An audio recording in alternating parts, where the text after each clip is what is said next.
Lumpz the Clown here. And as a lot of my Twitter followers might know, I just recently acquired a Nintendo 2DS. Absolutely amazing. I just decided to go with the 2DS for many reasons, one of which 3D effect on the 3DS kind of hurts my eyes a little bit.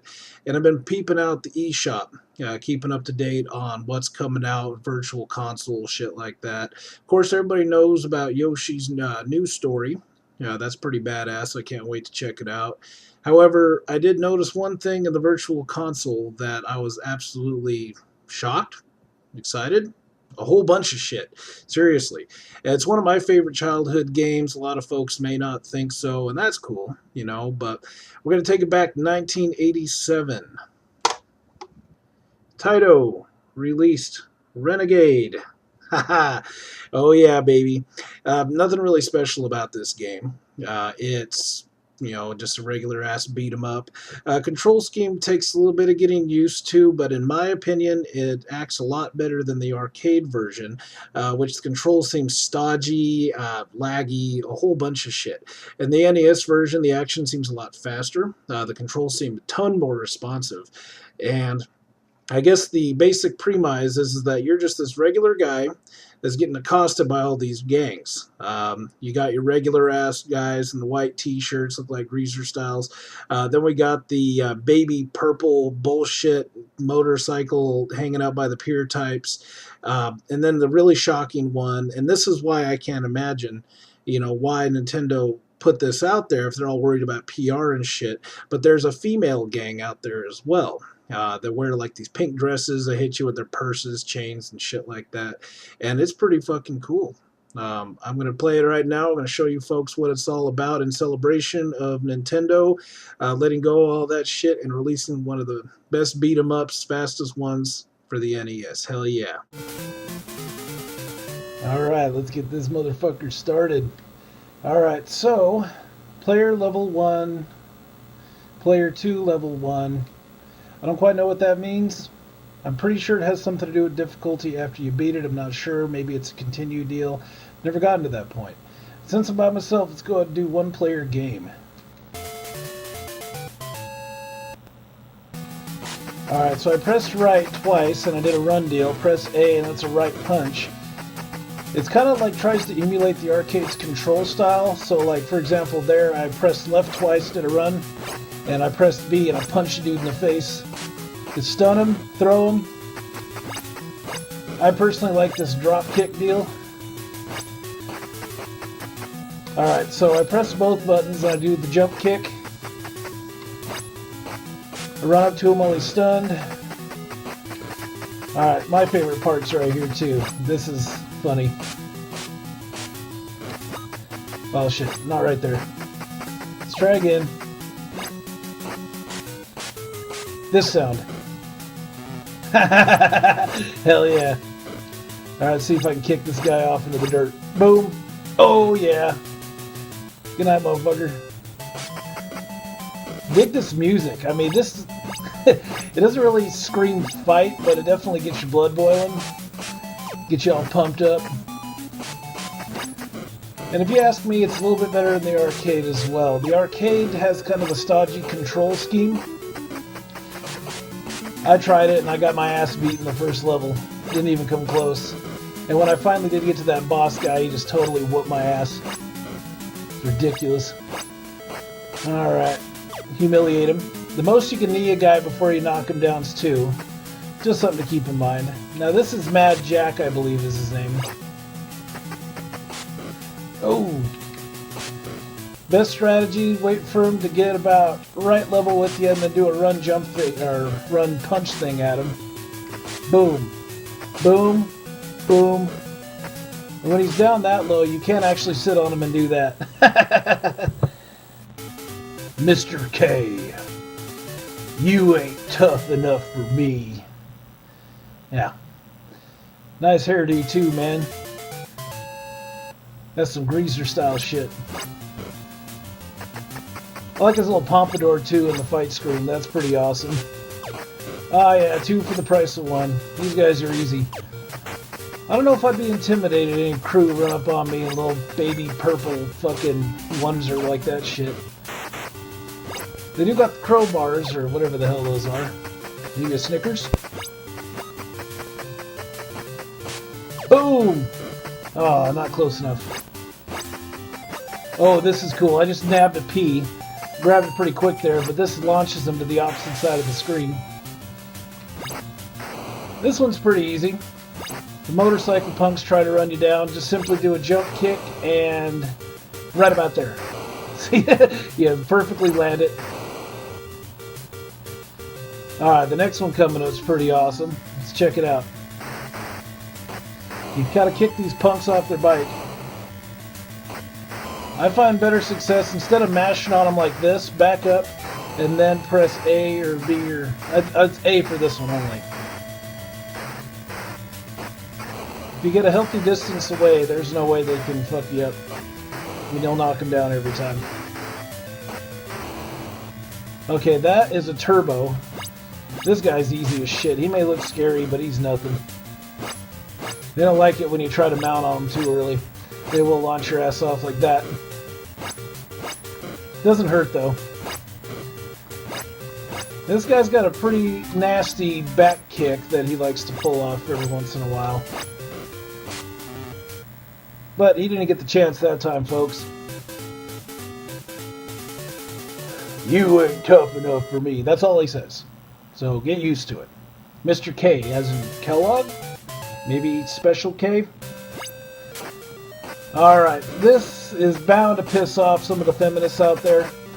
I can't believe that Taito was able to release this in the United States of actively beating down women. But I think I read a press release at one point that they were going to try to pass them off as transvestites. Like, that makes it any better? I don't know. The whole reasoning behind some of the character changes and whatnot are really funny. They try to keep PR, but you gotta understand something. Cultural differences, people. Cultural differences. You know, in Japan, this probably wouldn't raise too much eyebrows. Here, though, everyone's all like, oh no, you're beating up a bunch of ladies. Well, you know, it's a game, people, okay? It's not like he's knocking them down, raping them, all that shit. It's just plain, old, simple, stupid, beat-em-up action. Alright, we'll humiliate her, throw her across the room. Now, if you go up those stairs, you're going to meet Big Bertha, and that is one lady I do not want to tangle with. She is ginormous, and she is easily the most powerful character in this game. She will pick you up, she'll bitch slap you about 5 times, and then throw your ass on the ground. And even if you try to do like a running jump thing on her, she lands funny, and she'll pop right back up and fucking start slapping you around again. So no matter what, you're in for it. I think there's one room in here, in the labyrinth at the end of the last level, that will transport you to a room with 2 of them bitches, and that's something you do not want to run across. Like, not good. Oh, you hit me with your handbag. Alright, so I lied. Looks like it's 3 knees. You hit the 4th one, they fall down. Good way to humiliate somebody, especially the last opponent. Mission 4. Alright, now this one gets a little bit more difficult. Your life seems to go down a lot quicker. Now I actually know how to get through the last stage. It's basically just a big maze of repeating rooms unless you do the right pattern. And I'll show that to you folks when we get there. Now, is it just me? Does it also seem like there's more enemies too? If you haven't noticed, the maximum number of enemies on screen is about 3. And that's just simply, you know, memory restrictions is all that shit is. But in this one, I'm pretty sure there's a boatload more enemies. This is probably easiest one of the hardest stages in this game. Just the sheer volume of people that come running on screen. And you do have a time limit. It's up there in the top center. Alright, I'm going to beat this guy up. Now, you'll be tempted to go in this door. Do not do it. Go in here. Ha! Every once in a while, I get a funny sound glitch like that. Ow! Alright, motherfucker. Ugh!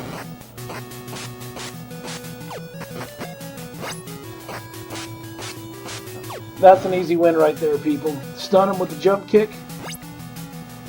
Knee them about 3 times and then throw their ass, and they usually die. That does not apply to bosses. It will not work on these guys. And I don't want to stick around to show you, folks, what happens when you tangle with these fuckers.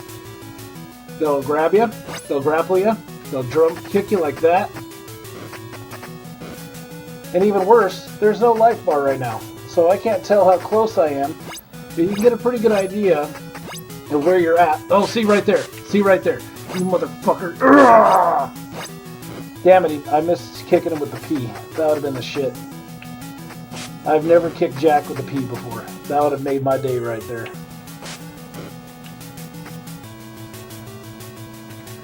Alright, we're just kind of dancing around right now. And if you can time it right, you can get him before he even... Oh! Where the fuck you going, Mr. K? Alright, I believe we go here. Then we're going to do another left. I'm pretty sure it's this one. It is. Alright. Alright. If the motorcycle punks run you over right here, they're going to knock you down a few more times. Because the room is very tiny. Oh! Damn it, too early. Bam! Too early again, motherfucker! Kick that pompadour right off your scalp. Bam! Alright. Mr. N-Boss, this is Sabu. Watch out for this fool. He's got a gun. He'll try to stun you. He'll try to shoot you. Do not attempt to mount this guy at all, because if you do, he's going to knock you off and immediately shoot you right after. Not good. Yeah! Alright. Prepare your folks for the best Indian NES game ever.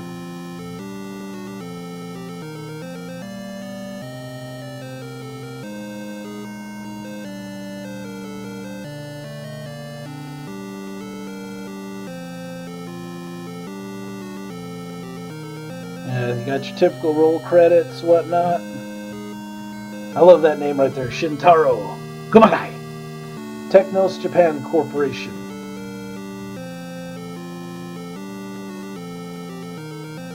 The end. That's your end screen right there, folks. Now, one of my famous tricks that I did about a year ago is I started this rumor that Renegade for the NES had quite possibly the best end screen. And since a lot of folks did not play this game, a lot of them believed it. And they're like, oh really? Let's check it out. And then the end. Folks, that was Renegade for NES. No bullshit. That was my first take. I normally take about 2 or 3 times in order to beat it. Sabu can get a little scary at times. That end boss there, he shoots you, it's instant death. So I don't fuck around with that guy. Even if he's down 1 bar, there is no way I'm going to get on top and start punching him in his face. I don't want to get shot. So, hope you all folks enjoyed it. If anyone out there has not tried out Renegade, I strongly suggest it. From the folks out there that love fighting games, you'll be shocked once you get down the controls of how responsive they are. I mean, seriously, not too many NES games out there have that level of responsiveness. I can't believe it was a hell of a lot faster than the arcade version, because the arcade was the go-to back in the day, right? Where all the premium shit was, better video quality and all that. And even though the graphics may seem simplistic, they keep it simple. And that's all that game really needs. It seems like the arcade was trying to shoot for the stars a little bit, and they did it at the cost of speed, which you never do in a fighting game. You just don't do it. It's all about speed. For example, Street Fighter, I'm always going up in hyper mode on that shit. That's the only way to play it. Well, Lumpz the Clown, thanks for checking it out. Lumpz the Clown out.